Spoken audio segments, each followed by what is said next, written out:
efisiensi dan efektivitas produksi.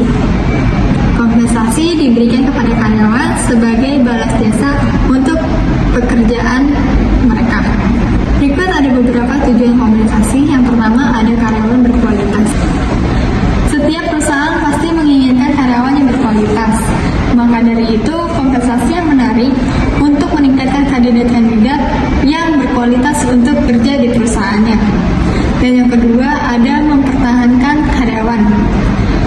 Adanya kompensasi yang kompetitif, organisasi dapat mempertahankan karyawan yang potensial dan berkualitas untuk tetap kerja.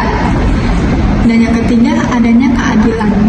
Adanya administrasi kompensasi menjamin rasa keadilan hubungan antara manajemen dan karyawan terpenuhi sebagai balas jasa perusahaan atas apa yang sudah diadilkan karyawan dalam perusahaan. Yang keempat, ada efisiensi biaya. Program kompensasi yang operasional membantu organisasi untuk mendapatkan dan mempertahankan sumber daya manusia pada tingkat biaya yang layak. Dan yang kelima, ada perubahan perilaku dan sikap. Kompensasi yang layak dan adil bagi karyawan hendaknya dapat memperbaiki sikap dan perilaku yang tidak menguntungkan serta mengaruhi produktivitas kerja. Dan yang terakhir, ada administrasi legalitas. Dalam administrasi kompensasi juga terdapat batasan legalitas karena diatur oleh pemerintah dalam sebuah undang-undang. Tujuannya agar organisasi tidak sewenang-wenang memperlakukan karyawan sebagai aset perusahaannya. Berikut ada gaji dan upah. Kompensasi dalam keseluruhan balas jasa yang diterima oleh karyawan sebagai balas jasa dari pelaksanaan pekerjaan di organisasi dalam bentuk uang atau lainnya. Dapat berupa gaji, upah, bonus, insentif, dan tunjangan. Pemberian kompensasi langsung dapat dibagi berdasarkan jabatan atau kedudukan.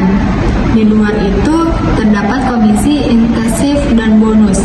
Seperti contohnya, seorang manajer sekretaris daerah atau tingkat kedudukan yang lainnya.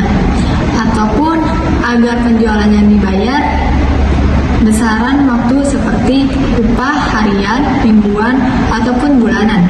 Gaji dan upah merupakan salah satu alasan bagi karyawan untuk bekerja dan merupakan salah satu alasan yang paling penting bagaimana seseorang karyawan dapat berprestasi dan aktualisasi diri.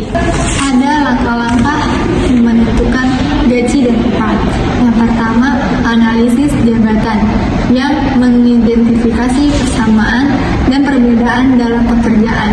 Yang kedua, evaluasi jabatan atau tugas. Evaluasi jabatan adalah proses sistematis untuk menentukan nilai relatif dan suatu pekerjaan dibandingkan dengan pekerjaan lainnya. Yang ketiga, survei gaji atau upah. Survei gaji merupakan kegiatan untuk mengetahui tingkat gaji yang berlaku secara umum dalam organisasi-organisasi yang mempunyai jabatan. Dan yang terakhir, ada penentuan gaji. Setelah menentukan poin dan tingkat jabatan yang sesuai, maka tahap akhir adalah penentuan gaji dari karyawan tersebut. Berikutnya ada 4 metode dalam penilaian pekerjaan. Di antara lainnya, yang pertama ada metode peringkatan, menentukan tingkat kepentingan secara umum.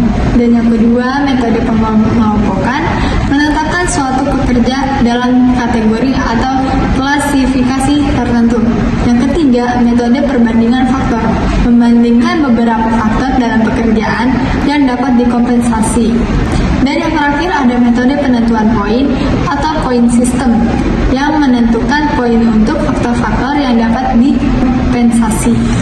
Dan yang terakhir ada beberapa faktor-faktor yang mempengaruhi penentuan gaji dan upah. Yang pertama, ada tingkat gaji dan lazim, 2 serikat buruh, 3 pemerintah, 4 kebijakan dan strategi penggajian, 5 faktor internasional, dan yang terakhir ada biaya dan produktivitas. Sekian materi yang telah saya sampaikan. Mohon maaf apabila apabila ada kekurangan dan salah kata. Terima kasih.